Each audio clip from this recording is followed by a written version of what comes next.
நீதி நெறி கதைகள். கதையோட தலைப்பு மந்திர ஆடையால் இளவரசி. வாங்க கதைக்குள்ளே போகலாம். இரவு 2 மணி இருக்கும். காற்று பலமாக வீசுது, இடி இடிக்குது, மின்னல் மின்னுது, மழை வர மாதிரியே இருக்குது. ஊரே அமைதியாக இருக்குது. இப்படிப்பட்ட ஒரு இரவு நேரத்தில் ஒரு வயசான அம்மா கையில் ஒரு குழந்தைய தூக்கிட்டு வராங்க. சுற்றி முற்றி பார்க்குறாங்க, யாராச்சும் இருக்கிறாங்களா இல்லையான்ட்டு. ரொம்ப நேரம் இப்படியே நின்று பார்த்துட்டே இருந்தவங்க யாருமே இல்லைன்னு தெரிஞ்சதுக்கப்புறமா பொறுமையாக அந்த குழந்தைய தூக்கிட்டு நடந்து வராங்க. தூரத்தில் ஒரு வீடு ஒன்று தெரியுது. இந்த வீட்டுக்கே போகலான்னு சொல்லிட்டு அந்த வீட்டு பக்கத்தில் வந்துட்டாங்க. நம்மளை யாருமே பார்க்கல, இந்த குழந்தையவும் யாரும் பார்க்கலன்னு சொல்லிட்டு அந்த குட்டி குழந்தைய வீட்டு வாசல்லையே வச்சுட்டாங்க. குழந்தையே, நீ பத்திரமா நல்லா இரு, எப்போவுமே சந்தோஷமாக இருக்கணும், நீ ஒரு இளவரசியாக வருவான்ட்டு நான் நம்புகிறேன். நான் இப்போ ரொம்ப கஷ்டத்தில் இருக்கிறேன், நீ யார் குழந்தைன்னு எனக்கு தெரியாது, ஆனால் உன்னை நான் அப்படியே விட்டுட்டு போக முடியாது.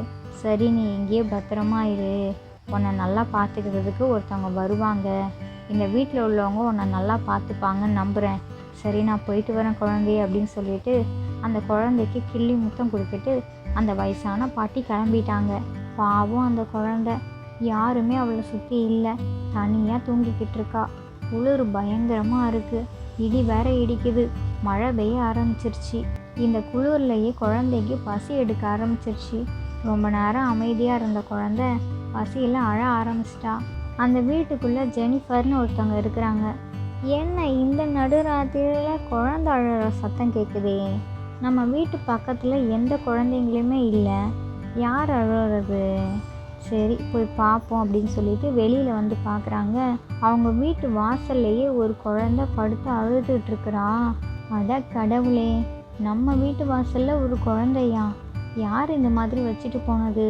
இந்த நடு ராத்திரியில் குழந்தைய வீட்டு வாசல்லையே வச்சுட்டு போவாங்க? யார் இந்த தவறை செஞ்சதுன்னே தெரியல. பாவம், இந்த குழந்தை வேற அழுதுகிட்டே இருக்கிறாளே. பார்க்குறதுக்கு இளவரசி மாதிரியே இருக்கிறா. இவ இளவரசி மாதிரி என்ன, இளவரசியே தான். எவ்வளோ அழகாக இருக்கிறா. பாவம், பசியில் அழறா போல இருக்கு. சரி, பெரியவங்க யாராச்சும் இருக்கிறாங்களான்னு சொல்லி பார்க்குறாங்க. யாருமே இல்லை.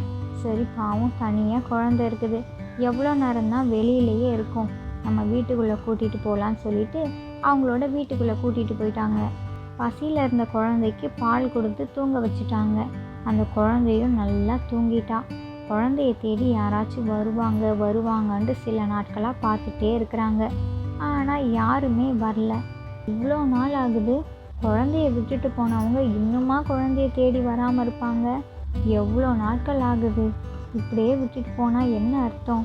இதுக்கப்புறமும் அவங்க வருவாங்கன்ற நம்பிக்கையே எனக்கு இல்லை. சரி, இந்த குழந்தை எங்கள் குழந்தை தான் அப்படின்னு சொல்லி தேடி வருவாங்கல்ல, அப்போ வரும்போது வரட்டும். அது வரைக்கும் இந்த குழந்தை பத்திரமா நம்மக்கிட்டேயே இருக்கட்டும். இதுக்கப்புறம் அந்த குழந்தைய நம்மளே நல்லபடியாக வளர்க்கலான்னு சொல்லிட்டு அந்த குழந்தைக்காக ஒரு அழகான பேர் வைக்கிறாங்க, ஜான்சி ராணின்னு. சில வருஷங்கள் அப்படியே போகுது. அந்த குழந்தைய தேடி யாருமே வரவே இல்லை. அந்த ஜான்சி ராணிக்கும் இப்போ விவரம் தெரிகிற வயசாகி போச்சு. கிட்டத்தட்ட ஒரு 7 வயசு ஆகுது. அந்த குழந்தையும் என்னோட அம்மா யார், அப்பா யாருன்னெலாம் கேட்கவே இல்லை. இந்த ஜெனிஃபரை தான் அம்மா அம்மான்னு சொல்லி கூப்பிட்றா. இந்த ஜெனிஃபரும் அவங்க மட்டுமே தனியாக அந்த வீட்டில் வாழ்ந்துட்டு வந்தவங்க. சரி, இந்த குழந்தை நம்மளை அம்மானே கூப்பிட்றால, கூப்பிடட்டும், நம்மளே இந்த குழந்தைக்கு அம்மாவாக இருக்கலான்னு சொல்லிட்டு அவங்களும் சந்தோஷமாக மனசார அந்த குழந்தைகிட்ட அம்மாவாகவே நடந்துக்க ஆரம்பிச்சிட்டாங்க. அந்த ஜான்சி ராணி கொஞ்ச நேரம் கூட சும்மாவே இருக்க மாட்டான். ஜெனிஃபர் எப்போவுமே ஏதாவது வேலை செஞ்சுட்டே இருப்பாங்க. குழந்தையிலேருந்து அந்த ஜெனிஃபரை பார்த்தே வளர்ந்தனால இந்த ஜான்சி ராணியும் ஏதாவது வேலை செஞ்சுட்டே இருப்பாள். ஜான்சி ராணி, இவ்வளோ நேரமாக என்ன பண்ணிகிட்ருக்கிற? நானும் சமையல் வேலையெல்லாம் முடிச்சிட்டேன், வா சாப்பிடலாம், மணி ஆகுதில்ல, நேரத்துக்கு சாப்பிட்டா தானே நீ என்ன மாதிரி பெரிய பிள்ளையாக முடியும், வாம்மா சீக்கிரம் வா, கதவை தர அப்படிங்கிறாங்க. அம்மா, இப்போ கதவை தரங்க, இங்கே வாங்கலாம் சீக்கிரமா. இதோ பார்த்தீங்களா, நீங்கள் தினமும் குளிரில் தூங்கிட்டு இருக்கீங்கள்ல, எனக்கு ரொம்ப கஷ்டமாக இருக்குது, அதனால தான் நீங்கள் வச்சுருக்கிற பழைய துணியெல்லாம் எடுத்து ஒரு திரை செஞ்சுருக்கிறேம்மா, எப்படி இருக்குது, நல்லா இருக்குதா அப்படின்னு கேட்குறா. அந்த ஜான்சி ராணி அவங்க அம்மா கிட்ட பேசி முடிக்கிறதுக்குள்ளேயும் பழைய துணிங்கிறதுனால அந்த திரை கிழிஞ்சு கீழே விழுந்துருது. என்னடா சொல்கிற நீ? திரையா? எங்கே இருக்குது என்ன பண்ணி வச்சிருக்கிற அப்படின்ட்டு அவங்க அம்மா கேட்குறாங்க. அவளும் திரும்பி பார்க்குறா. அவள் அழகாக அவள் கையால் தைச்ச திரை ஜன்னல்லேருந்து கீழே விழுந்து கிடக்குது. அம்மா, என்னை மன்னிச்சிருங்கம்மா. நான் உங்களுக்காக தான் ஆசையாக திரையெல்லாம் செஞ்சேன். ஆனால் பழைய துணிங்கிறதுனால அது கிழிஞ்சு கீழே விழுந்துருச்சே. நான் இப்போ என்ன பண்ணுறது? சரி, நான் உங்களுக்காக வேறு ஒரு திரை செஞ்சு தரேம்மா. சாப்பிட போகலாமா? வாங்கம்மா, எனக்கு பசிக்குது அப்படிங்கிறா. சரிடா செல்லம், வா சாப்பிட்லாம். உன் மேலே நான் கோவப்படுவேனா?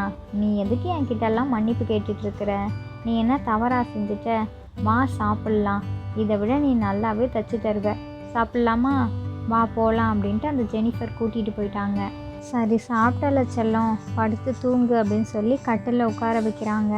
அம்மா ப்ளீஸ்மா, எனக்கு ரொம்ப போர் அடிக்குது.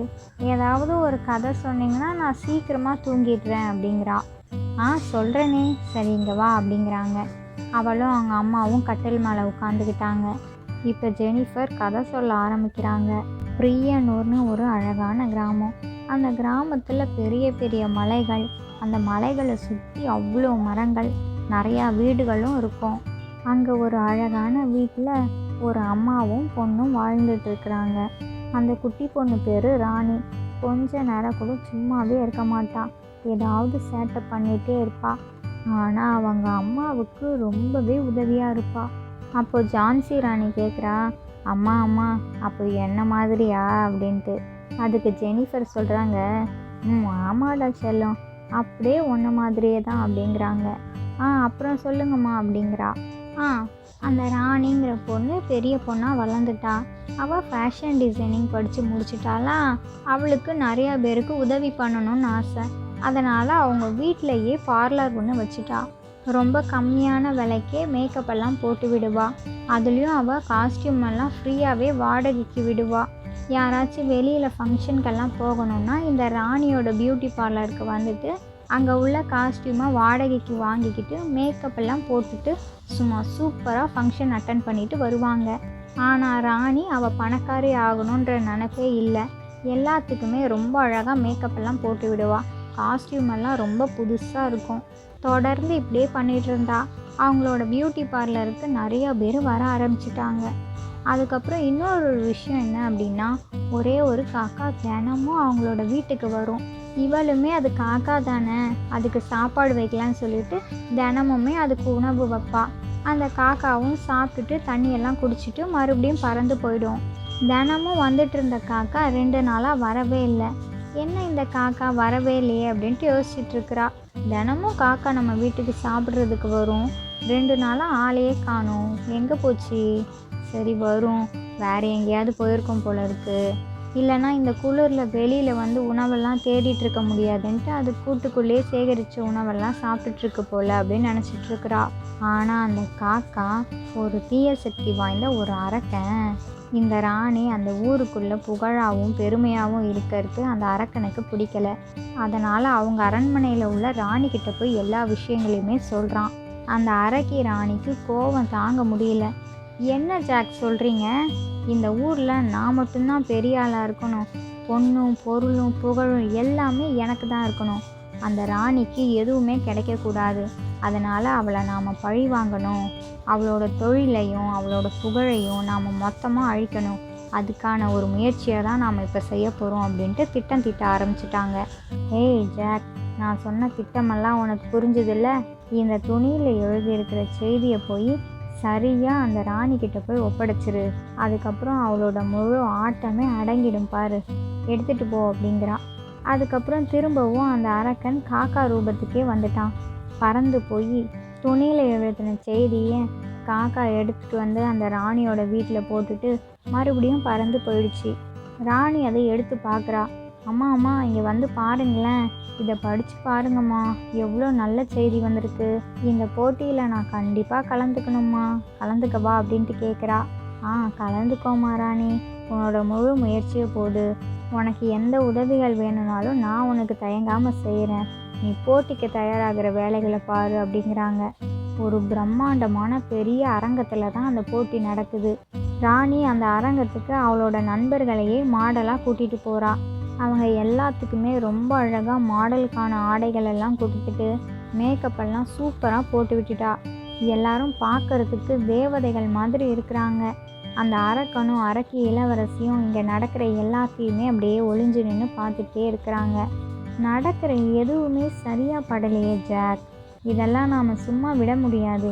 என்னால் இப்படியெல்லாம் பார்த்துட்டு நிற்க முடியலையே, இப்போ பாரு அப்படின்ட்டு கையில் ஒரு சொடக்கு போடுறாங்க. உடனே அந்த மாடலாக தயாராகி நிற்கிற பெண்களோட ஆடை எல்லாமே கிழிஞ்சு தொங்க ஆரம்பிச்சிருச்சு. தண்ணியாக ஊற்றுது, ஓட்டை ஓட்டையாக இருக்குது, நெருப்பு பட்ட ஓட்டை மாதிரி இருக்குது. துணிகள் எல்லாமே பழைய துணி மாதிரி ஆயிடுச்சு. ராணி ராணி இங்கே வா, சீக்கிரம் இங்கே வந்து பாரு, எங்களோட ஆடைகள் எல்லாமே எப்படி இருக்குன்னு பாரு. இன்னும் கொஞ்ச நேரத்தில் போட்டி நடக்க போகுது.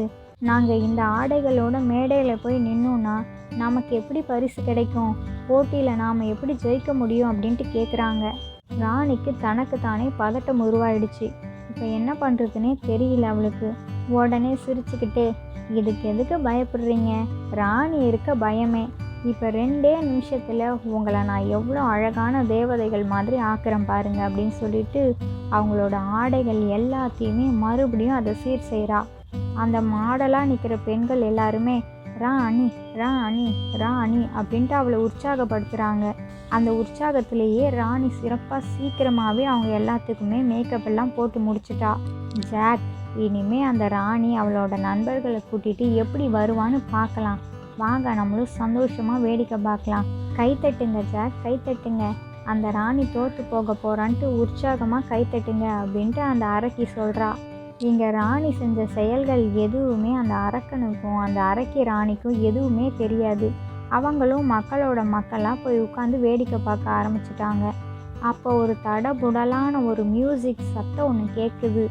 அப்போ அந்த மாடல் எல்லாருமே வரிசையாக வராங்க. கடைசியாக பின்னாடி ராணியும் ஒரு மாடலாக வந்து நிற்கிறா. அந்த அரங்கத்தில் உட்கார்ந்துருக்கிற பிரியனூர் மக்கள் எல்லாருமே மாடலுங்க வரிசையாக வந்து நிற்கவும் கத்தி கூச்சல் போட்டு விசில் அடித்து பாட்டெல்லாம் பாடி ரொம்ப அவங்கள அழகாக வரவேற்கிறாங்க. சந்தோஷம் தாங்க முடியல இந்த ராணிக்கு. அந்த அரக்கனுக்கும் அரக்கிக்கும் இதை நம்பவே முடியல. எப்படி இப்படி ஒரு விஷயம் நடந்திருக்கும், இது நடக்க வாய்ப்பே இல்லையே அப்படின்ட்டு சொல்லிட்டு இருக்கிறாங்க.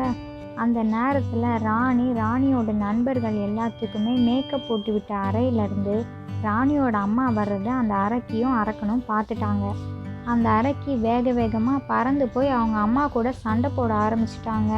சண்டை போட்டதில் அந்த அரங்கத்தில் உள்ளவங்க எல்லாருமே அவங்க 2 பேரை தான் பார்க்க ஆரம்பிச்சிட்டாங்க. என்ன நடக்குது இங்கே, என்னட்டு எல்லாருமே கூச்சல் போட ஆரம்பிச்சிட்டாங்க. அப்போ தான் ராணியோட அம்மா நடந்த எல்லா விஷயத்தையுமே அந்த மேடையில் வச்சு சொல்கிறாங்க. அரங்கத்தில் அமர்ந்திருக்கிற பிரியனூர் மக்கள் எல்லாத்துக்குமே அதிர்ச்சி ஆகிப்போச்சு. இப்படி ஒரு அரக்கி நம்மளோட கிராமத்துலையா, இனிமே இவன் நம்ம கிராமத்திலேயே இருக்கக்கூடாது, போலீஸ்கிட்ட நாம் புகார் செய்வோம்னு சொல்லிட்டு போலீஸ்கிட்ட புகார் செய்கிறாங்க. அதுக்குள்ளேயும் அந்த அரக்கன் பிரியனூர் மக்கள் எல்லாத்தையும் பார்த்து பயந்து இதுக்கப்புறமும் நம்ம இங்கே இருக்கக்கூடாதுன்னு சொல்லிட்டு காகமாக உருமாறி அந்த பிரியனூர் கிராமத்தை விட்டே பறந்து போயிடுச்சு. அதுக்கப்புறம் அந்த அரக்கியை அதே அரங்கத்தில் வச்சு காவல்துறை அதிகாரிகள் கைது செஞ்சுட்டு போயிட்டாங்க. இப்போ தான் மக்களுக்கு சந்தோஷமும் நிம்மதியும் வந்தது. இதுக்கப்புறம் யார் நம்ம இளவரசி, ராணி ராணி ராணி ராணி தான் நம்ம நாட்டு இளவரசி அப்படின்ட்டு எல்லாரும் சொல்கிறாங்க. பிரியனூர் கிராமத்தில் உள்ள மக்கள் எல்லாருமே பிரியனூர் கிராமத்து இளவரசியாக அந்த ராணியவே அமர வச்சிட்டாங்க. அதுக்கப்புறம் அந்த பிரியனூர் கிராமத்தில் உள்ள மக்கள் எல்லாருமே ரொம்ப சந்தோஷமாக செல்வ செழிப்பாக இருக்க ஆரம்பிச்சிட்டாங்கடா ஜான்சி ராணி அப்படின்ட்டு சொல்லி கதையை முடிக்கிறாங்க. அதுக்குள்ளேயும் அந்த ஜான்சி ராணியும் அவங்க அம்மா ஜெனிஃபர் மடியில் ரொம்ப சந்தோஷமாக இனிமையாக இளவரசி மாதிரியே தூங்கிட்டா. இந்த கதையிலேருந்து நாம் என்ன தெரிஞ்சுக்கணும் அப்படின்னா, எல்லா புகழும் பெருமையும் நமக்கு தான் கிடைக்கணும், மற்றவங்கள பார்த்து பொறாமப்படணும் அப்படின்ட்டு நினைக்கவே கூடாது. நம்மளோட சந்தோஷத்துக்காக நாம் நல்லது பண்ணணும். நம்மக்கிட்ட முதல்ல நல்ல விஷயங்களாக இருந்தால் மட்டும்தான் மற்றவங்கக்கிட்ட நாம் நல்லவங்களாக நடந்துக்க முடியும். மற்றவங்களால நமக்கு புகழ் கிடைக்கணுங்கிறதுக்காக நல்லவங்களாக நடந்துக்கக்கூடாது. இயல்பாகவே நாம் மற்றவங்கக்கிட்ட நல்லவங்களாக நடந்துக்கும் போது தான் நமக்கான புகழும் பெருமையும் நமக்கு வந்து சேரும். பொறுப்புகளை நாம் தேடி எடுத்துக்கிட்டோன்னா மதிப்புகள் நம்மளை தேடி தானாகவே வரும். இந்த கதை பிடிச்சிருந்தா லைக் பண்ணுங்கள், ஷேர் பண்ணுங்கள். உங்களோட கருத்துக்களை கமெண்ட் பாக்ஸில் கமெண்ட் பண்ணுங்கள்.